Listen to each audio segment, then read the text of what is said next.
Storytelling. I see storytelling in three ways. There's the oral delivery, the old way of our ancestors. There's the written version. We write things down, gets a hold of our left brains, and we're doing this writing.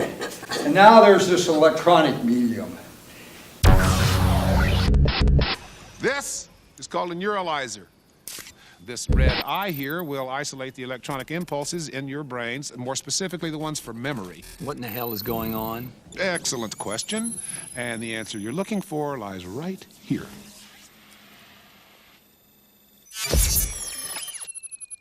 It has been widely understood for some time now that the human body will respond to stimulation in various ways using electromagnetic fields, if they are pulsed at very specific frequencies. In the early 2000s this idea went a little further, and a patent was filed which showed that most modern-day TVs and computer monitors have the ability to create these needed electromagnetic fields at the required frequencies, simply by pulsing the image being displayed in a very specific manner. This is an 85-inch LCD TV, and whenever I'm playing something on it, or watching something on it, my eyes and brain are being misled and tricked, giving me the illusion of watching a moving object, when in fact I'm just watching several still images just shown to me very, very fast. If I'm watching a film, I'm being shown 24 images every second, and to my eyes that looks like I'm looking at a moving object, when in fact I'm looking at 24 individual pictures. If I'm playing a game, it's the same except maybe 30 to 60 frames a second. And if I'm on a PC, it could be hundreds. And to illustrate this next point, I'm going to use a very old and very crap CRT TV. The frame is constructed from the top to the bottom multiple times per second. That's 60 times in the US, 60 hertz. Here's the TV in the cat, played back at 25. This is how it would be perceived in real time. And now at 1600 frames a second, you can actually see the scan line moving from the top to the bottom. You'll notice that on a CRT screen, it's only the active line of pixels that's bright, and your persistence of vision will actually build that into a complete image. Slowed all the way down to 2500 frames a second, you can now differentiate each individual frame being built from top to bottom.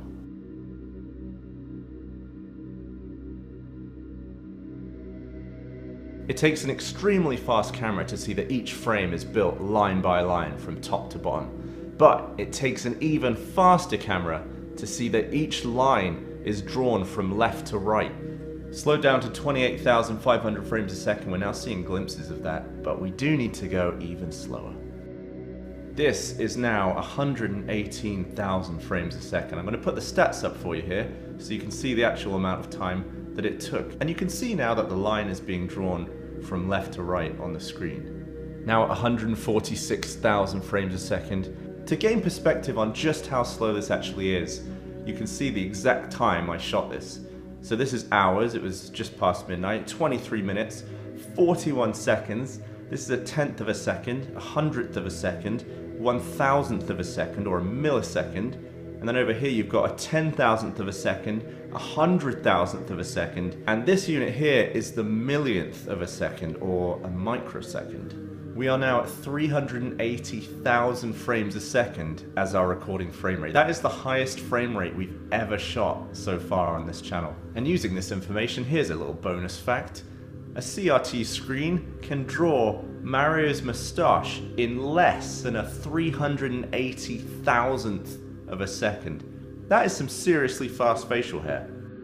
And if you're wondering why this footage looks extremely mucky and blurry, it's because the resolution is only 256 by 128, which plonked into a 4K frame is this big.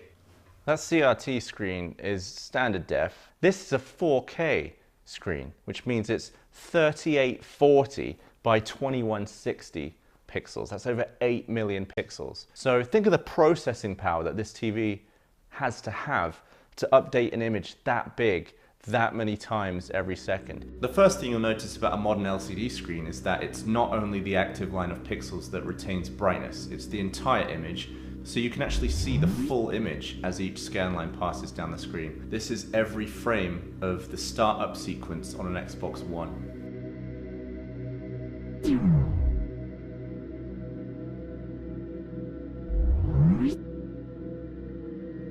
Here's a fun fact, the same applies to an iPhone, except it's in portrait mode. So if you're watching a video in landscape mode on your iPhone, you're actually getting updates from left to right, or right to left, depending on which way you flipped it. And that just proved to me that you can't see the refresh direction with your naked eye, because I had no idea whenever I was watching a YouTube video on my iPhone that the screen was updating in a completely different direction. So we've talked about one illusion of TVs, the illusion of movement. The second illusion I want to talk about is the illusion of color. As I approach the white and everything starts to become in focus, you can see that white isn't so white anymore. We're now looking at the sub-pixel level. A pixel is made up of 3 sub-pixels, red, green, and blue, RGB, you may have heard that before, and this creates the illusion of different colors.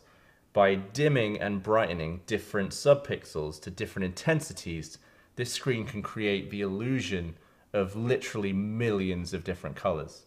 When all 3 are lit to full brightness, you get white. When all 3 dim, you go through gray all the way down to black. So if green dims away and red and blue are still lit, then you go into magenta, purple, that sort of area, and that's how the colors are made. So every time on your TV, you're looking at a white image, you're looking at tons of blue, green, and red lights. I might vomit. It's the same situation, just entire blocks, and they're bigger. All right, Beatrice. Well, wait a minute. So you just flash that thing, it erases her memory, and you just make up a new one? A standard issue neuralizer. And the way this happens really has a lot to do with 2 forms of memory. On the one hand, you have what's called your working memory, and that's basically the contents of your conscious mind at any given moment. It's what you're thinking about. And then the other form of memory is what we refer to when we refer to memory, which is our long-term memory. And this has an enormous capacity. It's incredibly expansive, incredibly large. And the key to deep thinking is being able to take the information that's coming into your mind from what you're learning, the conversations you're having, what you're reading, this very, very small capacity of working memory, and transfer it to your long-term memory. And that's a process called memory consolidation. And it's only during memory consolidation that you connect that new piece of information to everything else you've learned and thought and experienced in your life. And it turns out knowledge isn't about these fragments of information that we can pick up all the time today. It's about the connections and associations that we make inside our own brains among all the pieces of information we gather. It's only when you make those connections that you get rich thinking, rich knowledge. Maybe, if you're lucky, you even end up with some wisdom. The problem is, it's very easy to break this consolidation process. Because you have such a small capacity in your conscious mind, if you're overloaded with information, nothing stays there very, very long. Because in order to take in that new tweet or notification or Facebook update or Google result, you have to clear out something that's already in your conscious mind. And what we know about the consolidation process is it only happens when we're attentive, only happens when we concentrate for some period of time on new information. It's attention that triggers the transfer of information to our long-term memory and allows us to create all of these connections. This digital environment is a constant source of disruption, interruption, distraction. That means we're never keeping information long enough in our attention to form these rich connections. And this is more than just a theoretical concern. We see growing bodies of scientific evidence that show this happening. There was a very important study done a few years ago at Stanford in California where the researchers gathered 2 groups of people. One, people who spent a lot of time online, a lot of time multitasking, glancing from one message to another. They called these the heavy multitaskers. And another group of people that did much less of that, which they called the light multitaskers. They gave these 2 groups of people 6 standard basic tests of cognitive function. How deeply they thought, how well they thought. The heavy multitaskers did worse on all 6 of the tests. One of the tests was a test of multitasking skill itself. Heavy multitaskers did worse on the multitasking test. Although if you ask them, they say, oh, I'm great at multitasking. I do it all the time. What really happens is that they're burning up all their mental energy, switching from one thing to another. And if they just focused for a little while on one thing, they would perform much, much better. But to me, the most interesting, most revealing of these tests was one that examined how well people are able to distinguish important information from trivia. And here, the heavy multitaskers performed much worse than the light multitaskers. And what the scientists theorize, and I think this makes complete sense, is that the more time we spend jumping from bit of information to bit of information every couple of minutes during our day, the less we worry about how important something is, and the more we're simply attracted to whatever's new. So it's the new thing that grabs our attention. For instance, if it's a nice little cat video, you'll go to the cat video. You won't focus, even if you have something very important, very interesting in front of you. This world in which, thanks to our technology, we're constantly subverting our ability to think our deepest, most profound thoughts.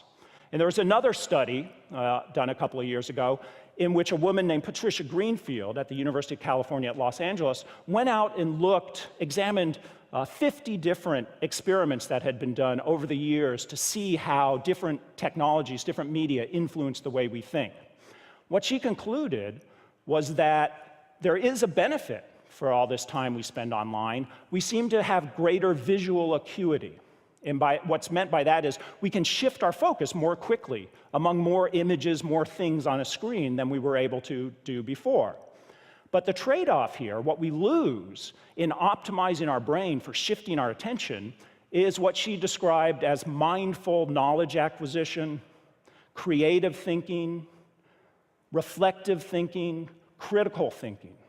Now, I think most of us would agree that those things, mindful knowledge acquisition, the ability to think critically and to think conceptually and deeply, those are really the fundamental aspects of the highest forms of human thinking. And essentially, by becoming slaves to our technology, we've cut ourselves off more and more from those highest forms of thinking. I'd even argue that as a society, we're starting to pretend that that doesn't matter. We place all our focus on the speed with which we can gather new information. The second and more important stage is actually to cut yourself off, to screen yourself from all that incoming information and consider deeply, think deeply about what you've discovered. And it's that second process, more important process, that is fading more and more away from us. And as I argue, as a society, we're kind of saying, oh, that doesn't matter. What matters is the speed of the consumption of information. So if there's the one overarching danger that I think we face as individuals and as a society in our dependency on on our smartphones and our computers and the web, it's that we're sacrificing our ability to determine for ourselves what our minds focus on, what we pay attention to. We're ceding that incredibly important function to the technology itself. And we know that Facebook and all these other companies are happy to take over that function for you, happy to determine what you look at. But it seems to me if we sacrifice that fundamental quality of our mind, the ability to determine for ourselves what we're going to think about and how much time we're going to spend thinking about it, then for all the gains the internet has given us, we'll be sacrificing perhaps the most important thing that governs the depth of our thought. With over 89% of America's population owning a computerized device and us spending, on average, over 7 hours of screen time a day on technology, it obviously has an effect on society. But what about our brains? Here's some crazy ways that screen time is affecting your brain right now. Having trouble logging off the internet or quitting that video game? Research has shown dopamine, which is a hormone released in the brain for reward and addiction, is released during gaming and internet use. This creates urges and cravings for gaming and internet use that are similar to the urges and cravings of drug addicts' brains. In recent brain scans, it is shown that gaming and internet use are seen just as or more rewarding as the feeling of cocaine. Although it is psychological addiction instead of a substance addiction, internet and gaming both rewire the brain because they provide immediate rewards with very little effort. This causes your brain to say, I want more after every single use. So tell us what you were doing and what you saw. I was sitting at home and I was playing Fortnite, and all of a sudden I just hear a bunch of noise, and I look out the window and I start seeing the roof come off the houses in front of me. But then I sit back down because I only got like a couple people left in my gang. I was gonna try to finish the game. And what's going through your mind as you said you're in the bathroom with your sister and nephew? I'm like, honestly, I was just thinking about the game. With more and more use of the internet and gaming, they can create problems in the important frontal lobe, which governs the executive functions such as planning, prioritizing, organizing, and impulse control. Volume loss was also seen in the striatum, which is involved in the reward pathways and the suppression of socially unacceptable impulses. Another concerning result of internet and gaming addiction is an area known as the insula, which is involved in our capacity to develop empathy, compassion for others, and integrate physical signals with emotion. Stan? Stan! Hang on, guys. My dad wants something. Stan! What? You've been on your computer all weekend. Shouldn't you go out and socialize with your friends? I am socializing, Artard. I'm logged on to an MMORPG with people from all over the world and getting XP with my party using TeamSpeak. I'm not a artard. Alright, sorry, guys. Ever find yourself on your phone in the middle of the night and taking forever to fall asleep? Studies have shown that because of the light from the cell phone, it mimics daytime and suppresses melatonin, which is a hormone used at night as a sleep signal for your body when darkness occurs. Just a few minutes of screen simulation in the dark can delay melatonin release for up to several hours and desynchronizes the body's natural clock. The harmful effects from using your cell phone at night before bed can disrupt the natural body clock, can cause some hormone imbalances, can cause brain inflammation, lead to depression, and you're not permitting deep sleep, which is used to heal your body from all the damages it takes during the day. Another thing we see shattered by screen time is attention, loss in mental reserves, and overloads the sensory system. Research says that what is often the cause of explosive and aggressive behavior is poor focus. When attention suffers, so does the ability to process one's internal and external environment. So even little demands now become big ones because of depleting mental energy with high visuals and cognitive input, otherwise known as screen time. A temporary way that brain deals with the effects of too much screen time is to get angry, which boosts the brain's depleted reserves. So as an effect, a meltdown becomes a coping mechanism for the brain when too many senses are flooding in from the environment as a result of damage of too much screen time. One concerning thing about screen time is that playing violent video games or watching violent TV shows hardens teens. Sure, the epic show of murder mystery and fun game of killing people is cool, but research shows that the more war, violence, and murder that we watch or interact with makes us more aggressive and less sympathetic towards other people in reality. Dude, freaking wow. Stop freaking betraying me! Dude, okay. Stop! Stop! Stop! Stop! You're freaking retarded! Even that is enough! Get off the computer! No! I am sick of listening to this. He's betraying me! I am not listening to this every day. Get off now! Oh my freaking God! I'm gonna kill you! I will kill you! Oh my God! I will freaking find you and I will kill you! I will kill you and eat your firstborn child!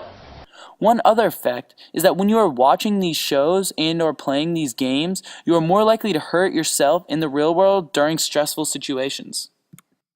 Okay, my mom just canceled my brother's World of Warcraft account.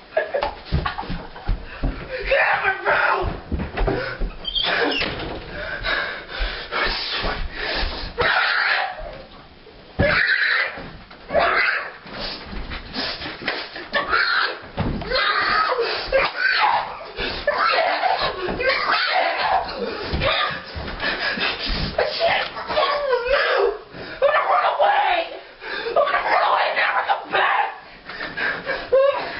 I'm gonna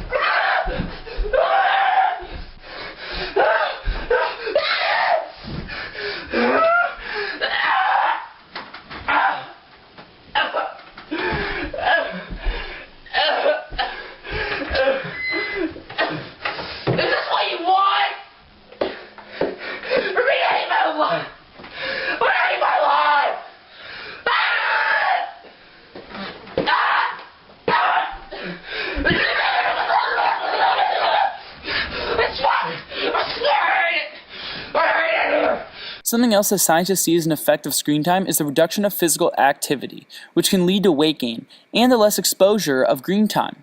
What do you say, guys? You can just hang outside in the sun all day tossing a ball around, or you can sit at your computer and do something that matters.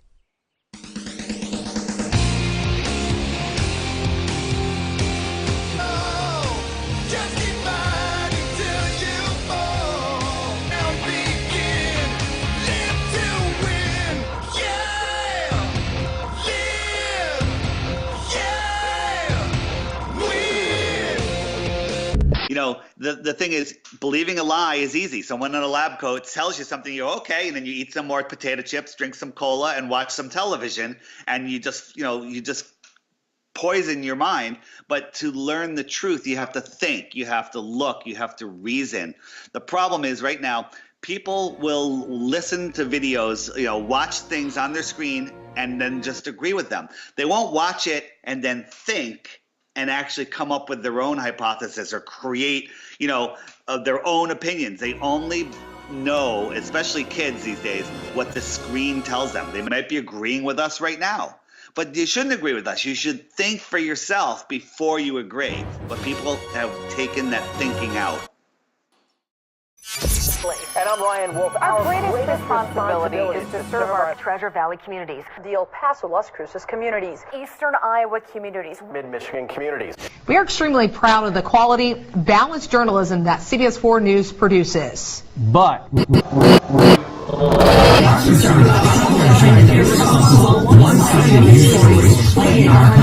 plaguing our country. The sharing of biased and false news has become all too common on social media. More alarming, some media outlets publish these same fake stories without checking facts first. The sharing of biased and false news has become all too common on social media. More alarming, some media outlets publish these stories without checking facts first. Unfortunately, some members of the community use their platforms to push their own personal bias and agenda to control exactly what people think.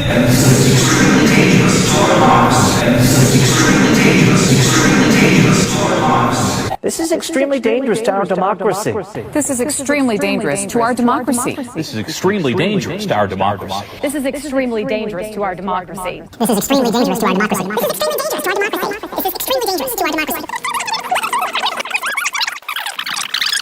This is extremely dangerous to our democracy. This is extremely dangerous to our democracy.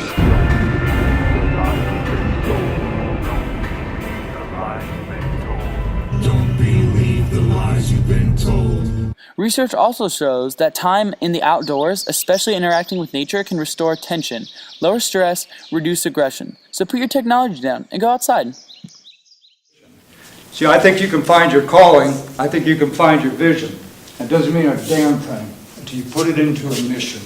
And a mission is a physical thing. It is moving and sharing your mission and building missions. Everybody follow me? Yeah. Yeah, we're getting better. So, John, I went to write down what he said. He picked this up from a Maori Indian, Tiami Ranapiri. He learned it orally. Then I wanted to learn it. And so I'm there with that written form. He goes, oh no, you gotta place this in your memory. It took me 3 weeks walking in the mountains with him to learn this. And another thing that I want to bring in from the Salish people, from the whole tribes, the elders there and the Quileutes, I learned the gifting song.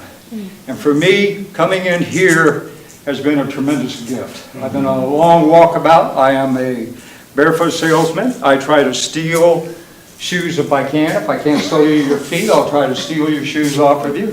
And I've been running around and doing that. And he gave me this because I find we are at a time where our people are becoming sedentary, polarized, and defeated. We're losing our walk, and I spelled defeated with 2 E's. Think about it. So I'm running around. I want to give you a quick example. I walked into a store, and everybody tries it. Just walk in barefoot. What happens? Here comes the shoe police. Hey, bud, you got no shoes on. You know, it's like, Whoa, son of a bitch. What's that about? And it's a shoe store. I gotta go and get a shoe. So being coming in here, and I've been trying to run into John for a long time, and I've shared practice and shared with other people up at Washington, WASH school up there, incredible people, incredible movement that's going on now, and I think the call of our time. And so I want to share this one from you, and understand it came from 3 weeks walking in the mountains, and I need some help doing it. I got to catch this muse. So in the practice I share, the first basic movement in order to unify us as earthlanders, putting our souls back into the earth, musing and speaking from that, is to raise your hands up. We got them up. Now reach down and take off those shoes. Come on, help me out here. It will channel energy. I don't want to take my shoes off. Take it off. While you're taking your shoes off, I want to point something out. You could take a volt meter. A friend of mine, Clint Ober, came up with this. You can take a volt meter, put the negative end in the ground, hang on to the positive end, and you can watch the positive charge in your body ground down. But when you're doing that, notice this. You'll notice that you start feeling the beauty and the wonder of that.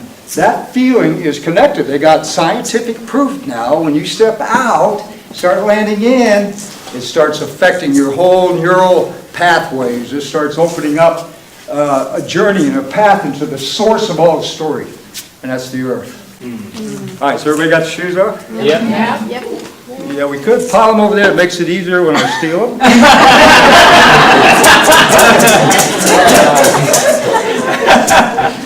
Here we go.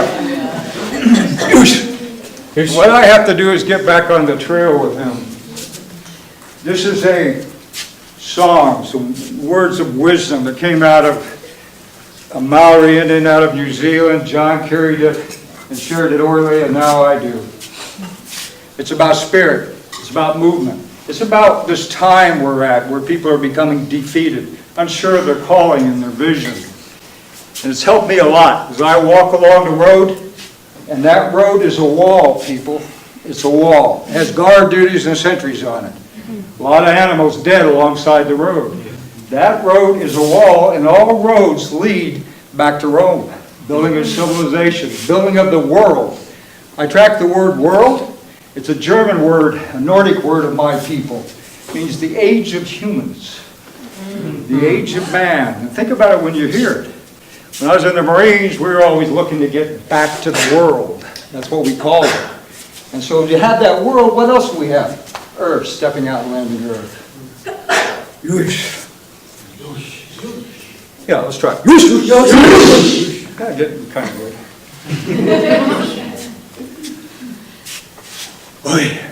The sun may be clouded, but even the sun will sweep on its course till its cycle is run.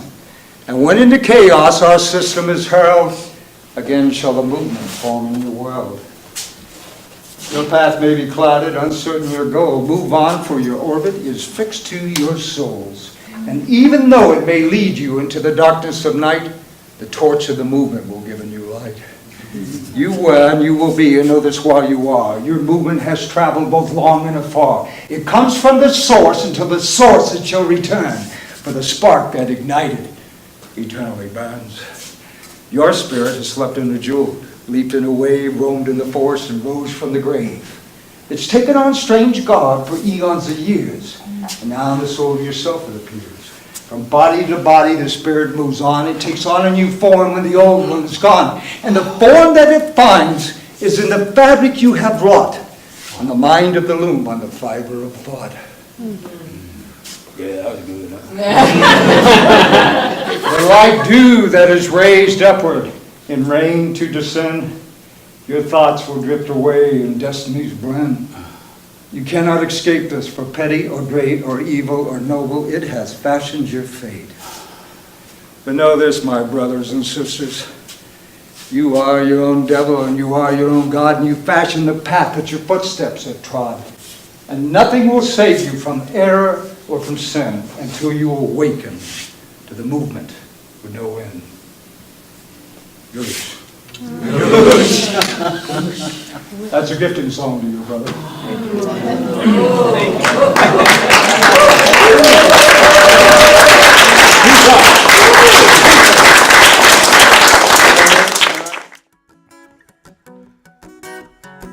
Switch off your TV, it's the easiest thing you can do.